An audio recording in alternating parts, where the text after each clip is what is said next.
어릴 때의 나는 웃고 떠들다가도 어느 순간 갑자기 조용해지곤 했고 그 침묵의 한가운데에는 늘 제 사상이 있었으며 알록달록한 과자나 반질반질한 과일보다도 더 또렷하게 기억나는 건 함부로 숨도 크게 쉬면 안 될 것 같던 그 팽팽한 공기와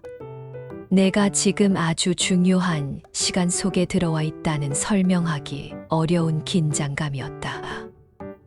어린 시절 우리 집에서 제삿날은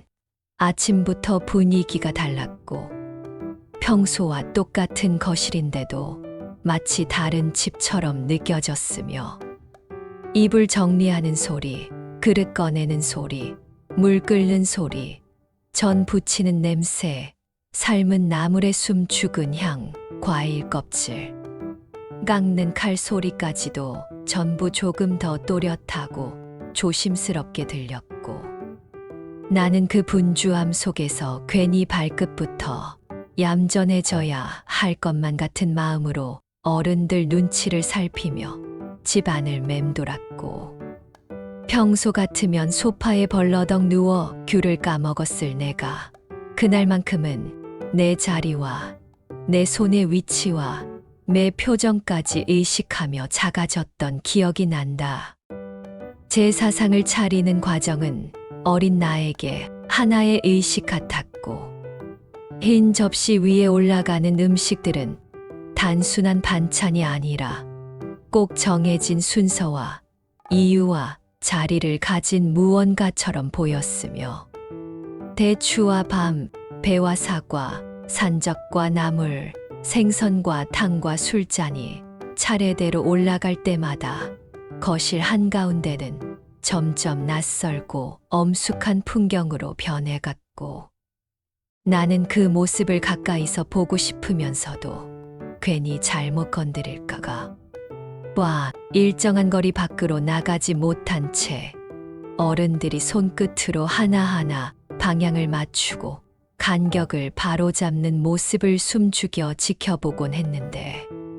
그때 내 눈에는 제 사상이 음식상이 아니라 시간을 올려두는 자리처럼 보였고 내가 알지 못하는 오래전 이야기들이 접시마다 담겨 있는 것처럼 느껴졌다. 나는 사실 제사의 의미를 정확히 알지 못한 채 그 분위기부터 먼저 배웠고 누군가를 기리는 날이라는 말보다 먼저 장난치면 안 되는 날, 크게 웃으면 안 되는 날, 뭔가를 함부로 집어먹으면 안 되는 날로 기억했으며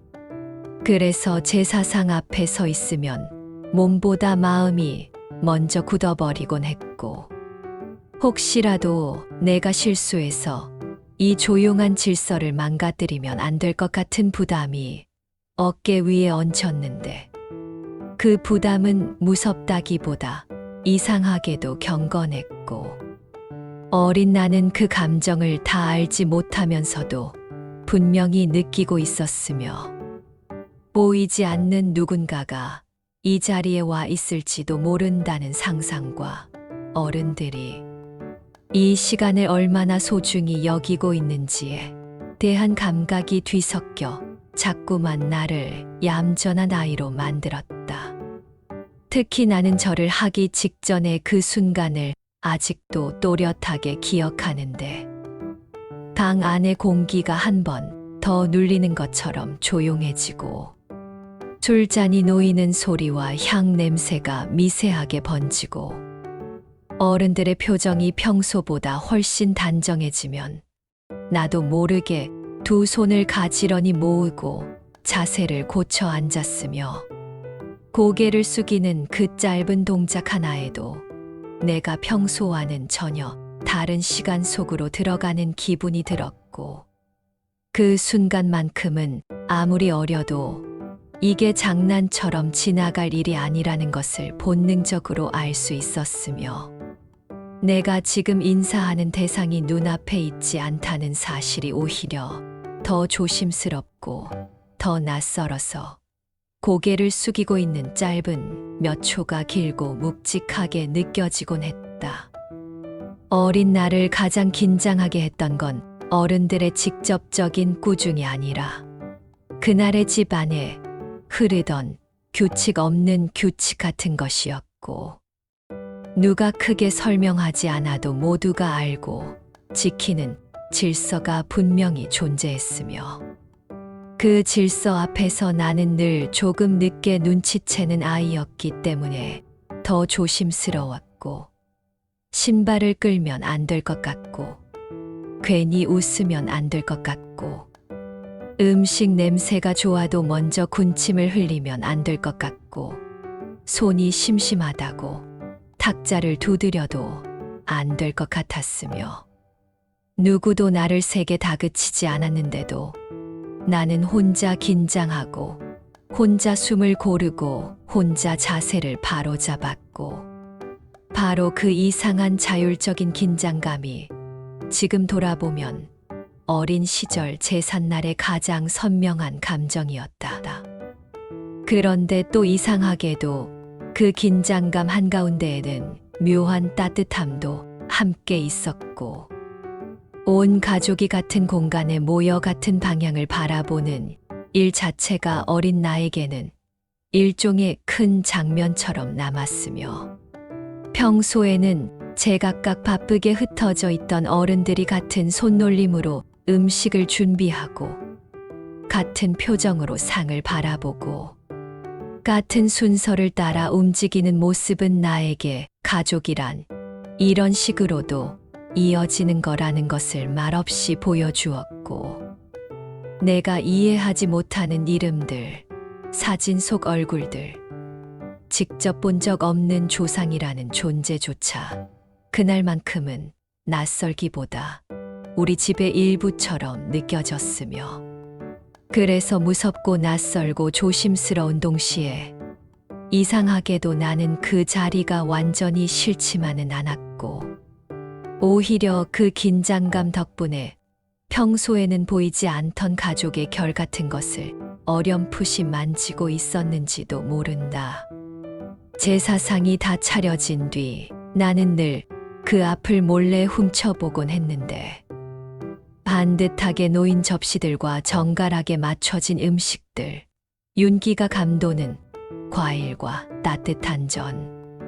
가지런히 놓인 젓가락과 숟가락을 보면 방금 전까지 부엌에서 부산하게 움직이던 손길들이 모두 저 위에 남아있는 것처럼 보였고, 그 정돈된 풍경은 어린 내게 꽤 압도적이어서 저 상 앞에서는 괜히 마음도 반듯해야 할 것 같았으며, 함부로 생각하고 함부로 움직이는 것조차 예의에 어긋나는 일처럼 느껴졌고, 그래서 나는 그 앞에서 자꾸만 내 몸집보다 더 작아졌지만, 한편으로는 그렇게 공손해지는 나 자신이 조금 낯설고 신기해서 마치 잠깐 어른들의 세계에 발을 들여놓은 것 같은 기분도 함께 느꼈다다. 밤이 깊어질수록 제삿날의 분위기는 더 짙어졌고, 창밖은 어두운데 집 안은 환해서 그 대비가 더 선명했으며, 바깥 세상은 분명 평소처럼 흘러가고 있을 텐데 우리 집 안만 잠시 다른 시간대에 멈춰 선 것처럼 느껴졌고, 나는 졸음이 오면서도 쉽게 눕지 못한 채 이 방 저 방의 기척을 살피다가, 제사가 끝나고 나서야 조금씩 풀리는 어른들의 어깨와 느슨해지는 표정에서 비로소 이제 끝났구나 하고 숨을 내쉬곤 했는데, 바로 그 안도감조차도 어린 나에겐 꽤 큰 감정이어서 긴장하고 있다가 풀리는 한순간이 유난히 달콤하게 남았고, 그제야 전 냄새도 더 맛있게 느껴지고 사람들의 움직임도 다시 익숙한 가족의 모습으로 돌아오는 듯 했다. 그리고 제사가 끝난 뒤 상에 올랐던 음식을 나눠 먹는 시간은 늘 묘한 여운을 남겼는데, 조금 전까지는 쉽게 손대지 못하던 음식들이 이제는 우리 식탁의 일부가 되어 내려오고, 방 안의 공기도 경건하면서 생활의 온도로 천천히 바뀌어가는 그 흐름 속에서 나는 어린 마음에도 한 가지를 어렴풋이 배웠던 것 같다. 기억한다는 건 거창한 말이나 눈물만으로 되는 것이 아니라 이렇게 같은 음식을 만들고 같은 순서를 지키고 같은 자리를 비우지 않는 일로도 이어질 수 있다는 것을 말이다. 그때의 나는 그 의미를 끝까지 이해하지 못했지만 이상하게도 제삿날이 지나고 나면 우리 집은 잠깐 더 가족 같아졌고 나는 그 안에서 내가 어느 시간의 끝이 아니라 계속 이어지는 줄기 중 하나라는 막연한 감각을 느끼곤 했다. 지금의 나는 어린 시절처럼 제사상 앞에서 잔뜩 겁먹은 얼굴로 서 있지는 않지만 가끔 그 시절을 떠올리면 먼저 생각나는 건 음식보다도 감정이고 예법보다도 공기이며 설명보다도 몸이 먼저 기억하는 긴장감이고 거실 가운데 반듯하게 차려진 상 앞에서 괜히 허리를 펴고 목소리를 낮추고 발걸음을 조심하던 작은 나의 모습이 선명하게 떠오르는데 그 기억은 단순히 옛날 풍경이 아니라 내가 처음으로 보이지 않는 시간과 예의와 기억의 무게를 배운 장면이기도 했어. 나이를 먹을수록 오히려 더 깊게 와닿는 것 같고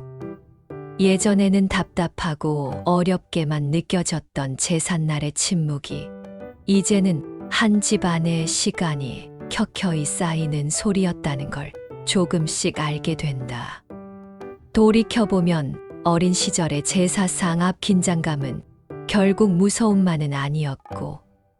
내가 아주 오래된 이름들 앞에서 조용히 나 자신을 낮춰보던 첫 경험이었으며 내 앞에 보이는 가족 말고도 보이지 않는 가족이 있다는 감각. 지금 살아가는 하루가 어제와만 이어진 것이 아니라 훨씬 더 먼 시간과도 연결돼 있다는 감각을 처음으로 배운 순간이었고 그래서 그 시절에 나는 정확한 뜻도 모르면서 자꾸만 진지해졌고 어른들의 작은 손짓 하나에도 마음을 고추세웠으며 그 낯설고 조심스럽고 약간은 답답했던 밤들을 지나며 나도 모르게 가족이라는 말의 깊이를 조금씩 배워가고 있었던 것 같다. 이제는 제사상을 떠올리면 더 이상 차갑고 엄숙한 장면만 남지 않고 부엌의 따뜻한 김, 바쁜 손놀림, 반듯한 접시, 눌러앉은 침묵, 그리고 그 침묵이 끝난 뒤 찾아오던 안도와 허기와 생활의 온기까지 한꺼번에 밀려오며 그 모든 것이 합쳐져 결국 내 어린 시절의 한 조각이 되었음을 느끼게 되는데 아마 그래서 나는 아직도 그 풍경을 완전히 잊지 못하는 것 같다. 제사상 앞에서 나는 작고 조용한 아이였지만 바로 그 자리에서 처음으로 시간의 무게를 배웠고 가족이라는 이름의 깊이를 어렴풋이 만졌으며 보이지 않는 것을 공경하는 마음이 어떤 표정으로 남는지를 알게 되었기 때문이다. 어쩌면 우리가 오래도록 잊지 못하는 어린 시절의 장면은 꼭 즐겁고 환한 것만은 아닐지도 모른다. 가끔은 그렇게 숨을 조금 죽이게 만들던 순간, 괜히 어깨를 펴게 만들던 공기, 이유를 다 알지 못해도 조심하게 만들던 시간들이 오히려 더 깊게 마음에 남고 세월이 흐른 뒤에야 비로소 그 의미가 천천히 밝혀지기도 한다. 그래서 지금도 나는 제사상 앞에 서 있던 어린 나를 떠올리면 그 아이가 단지 긴장하고 있었던 게 아니라 자기보다 오래된 시간을 처음으로 마주하고 있었음을 알게 되고 바로 그 떨림이 있었기에 그 시절은 지나갔어도 풍경은 사라지지 않았으며 결국 우리의 어린 날은 그렇게 조용한 긴장 속에서도 자라고 있었다는 사실을 이제야 조금은 천천히 그리고 깊이 이해하게 된다.